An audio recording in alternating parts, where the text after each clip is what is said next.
Hey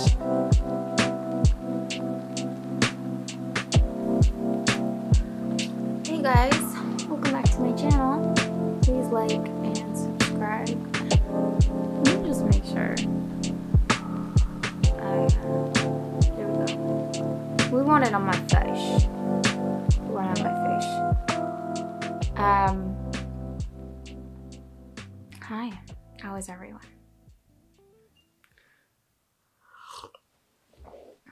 I have been thinking about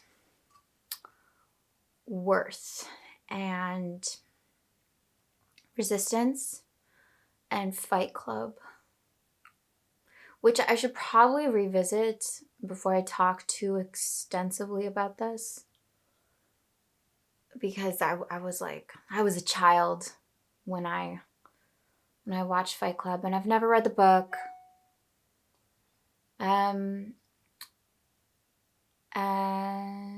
And I'm sure all of you guys know Fight Club, but it's very much dealing with that kind of adolescent feeling of nihilism and anarchy, and just nothing makes sense. Nothing is, like, there's just lies and uselessness and purposelessness.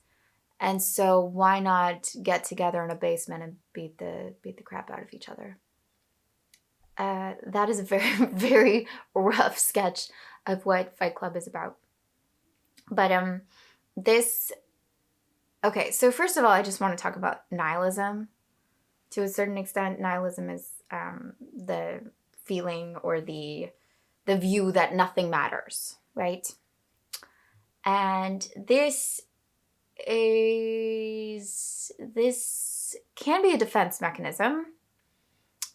And I've definitely used it as such, because a really convenient, easy way to get around being hurt, or feeling rejected, or feeling, well, I guess that's a form of rejection, feeling like cut out of something, is just to be like, well, nothing matters, and to kind of go blank.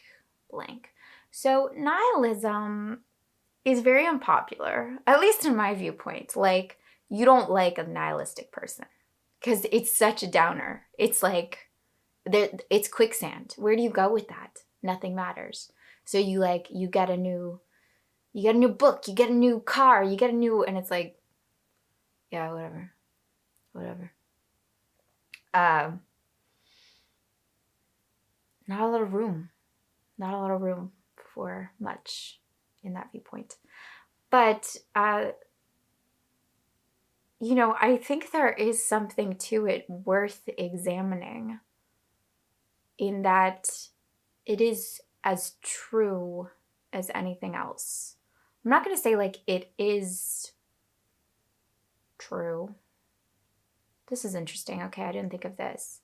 That like nihilism is just as much a viewpoint as anything else. So, although I do think it's true that there is no inherent meaning in anything, there is also no meaning in the unmeaning of anything. You can only understand it as a concept because you're understanding it as a concept. It's a concept, it's not the thing.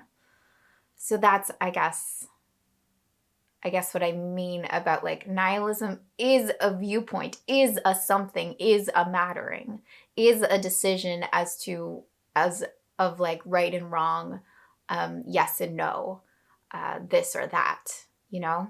It's taking the presumption that because nothing matters, that means something, or that doesn't mean something. And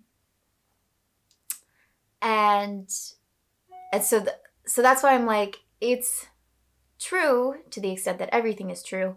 And I also think there's something very meta and beyond that is like truly worth examining and not denying, is that there is no meaning in anything. So in that way, nothing does matter. This is just like a little side note. It's so interesting when things like hit the popular market, the masses. I was on Nasty Gal, which is it doesn't sound like what it sounds like. It's just a clothing site. And there was a sweater. There's just a sweater, and on it said just, everything is energy. And, you know, and I've like started learning about that and talking a little bit about that, but I have felt like so crazy in even broaching that topic or making that statement. And it's just one of those examples where it's like, if you're having the thought, it's because everyone is having the thought, and like you didn't come up with it. So don't feel, first of all, don't feel like attached to this. Don't feel like you came up with it, because chances are you actually didn't. Chances are, like, just about anything, you didn't come up with it.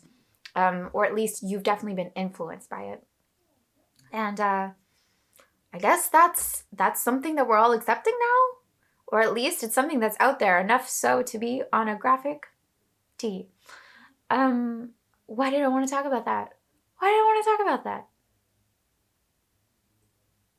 Okay, I think this is why I wanted to talk about it. Because of the, like, if everything is energy, you know, we just give names to things. We define things with our language, with our differentiation, you know, with our dividing and our deciding and our contrasting.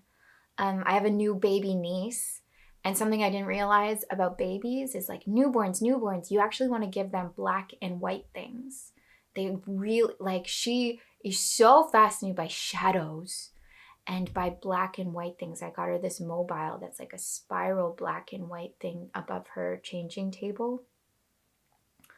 And I think the reason for that is because of the contrast. Right now, everything's just kind of maybe more what it actually is, which is just kind of like amorphous swirls and colors and shapes. And she hasn't learned yet to differentiate, to be like, that's a curtain, that's a window. There's difference there. I'm looking at two things, not one, in that way. So I think that's why the black and white is like sharply showing her contrast, difference between things. And we add that. We define things, we name things, we classify things. We split the world into all the million pieces that it is, but that doesn't mean that it actually is those million pieces. It's more than a million pieces. That just means that there is a reality in which we have defined it as such. It doesn't actually mean that it is so. And so with that too, just about anything, any evaluation, it is true, because an evaluation is an evaluation, a definition is a definition. There is like, right, this is a bed because we've all agreed it's a bed. But it's also not at all. And they're both true at the same time. And it's that aspect of nihilism, you know, that is definitely, absolutely worth examining and talking about. But I think where people often get stuck, and where I have often gotten stuck, is like the point of view about the meaninglessness of life, which is actually falling into a perspective about it. So we're not flat about the meaninglessness of life. It means something to us that it's meaningless. It's either sad, or it's frustrating, or it's scary. And so then we fight against it, and then you have Fight Club, right? If you don't have anything about it, if you're meaningless about meaninglessness, it's okay. It's okay. Or it's not even okay. It's just meaningless, right? There's just kind of an emptiness to it. There's an emptiness about the emptiness. And so this morning, I was thinking about worthlessness. And I have the same thing around, you can use this idea with just about any qualifier, any adjective you might want to put on yourself, any kind of idea that you think you're supposed to have, you know?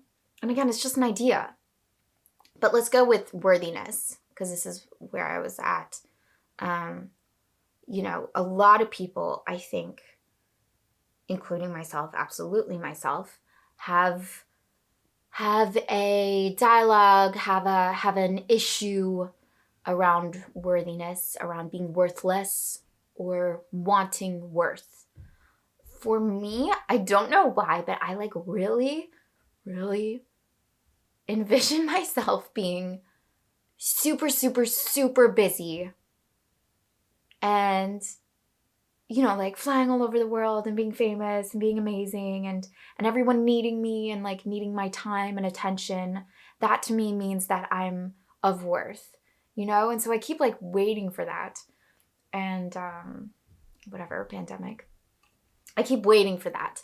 And it is true that when someone needs me or when I feel like I have helped someone, I get a kind of hit of worth, but it's pretty quick.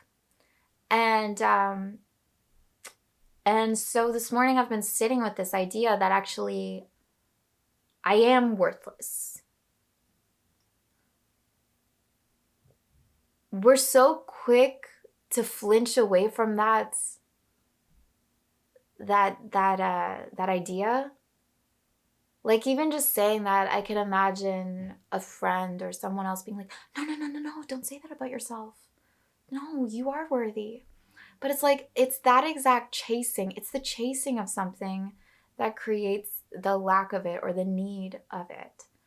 So this applies too to self-esteem. I've had a lot of people say in my life, you know what your problem is? You lack self-esteem. And okay, maybe that's true. But I think it's actually the needing of esteem that makes it so that I lack it.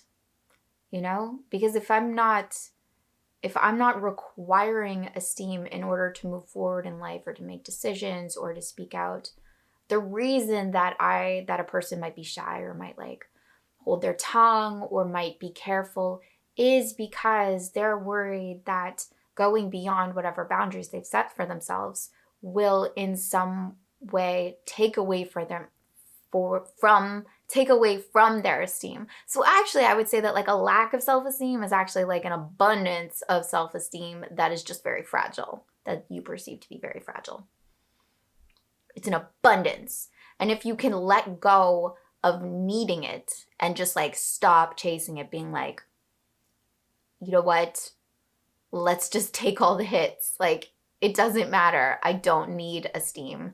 Then you actually have it, what we imagine to be it. And the same goes for worthiness.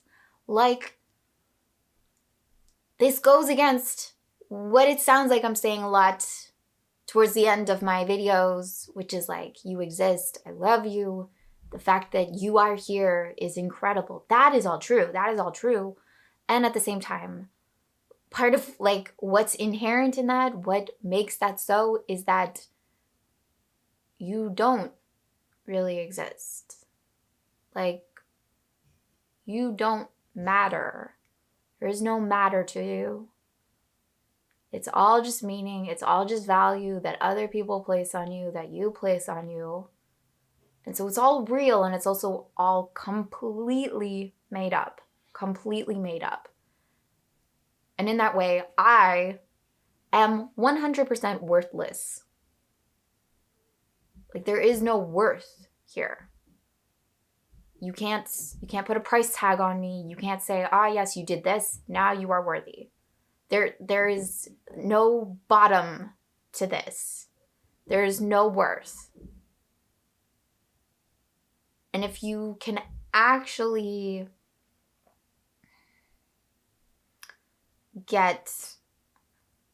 if you can actually accept that, then you get to have the other side of it, which I believe is at the end of Fight Club, where it liberates you. And you're not fighting each other in a basement. You're not angry about it. You're not sad about it. You're not depressed. You're not hopeless about it. Because it just is. And that's silly to be angry about something that just is. It doesn't actually do anything. And from that place too, like, you're free. You're free because there is nothing you can do. There is nothing you can do that will prove your worth because you don't have any. There is no inherent worth to you. And because of that, there is absolute worth to you. Like, the universe is there's not always like two sides, but it seems like there's always the paradox of the opposite with every concept. And so when you can be like absolutely okay being worthless, then you're worthy, you know? I'm not there yet. I'm still very like, I think I'm forever 14. I want there to be worth. I want there to be a bottom. I want there to be something I can do that will prove that I get to be here. And the truth is, there's nothing. There's nothing. I could not have been born, and it would be different, but it would be, you know? And I could go at any time. And I don't want that, but it would be. And at the same time, I can live forever and I can do amazing things in my life. And that would be good, but it's also just the same in a weird, meaningless way, you know? And because of that, I don't know, there's just space around it. There's space around it because you're not trying to grab onto something that doesn't at the deepest level exist. And then you kind of get to play within the rules of whatever you want. You get that you make up worth. And then you actually get to make it up. You get to make it, not find it. You know what I mean? There's a difference. Okay. Yeah. It's warm today, and spring is coming, and my bangs look bomb. And I really hope that all of you guys are doing well. I love you.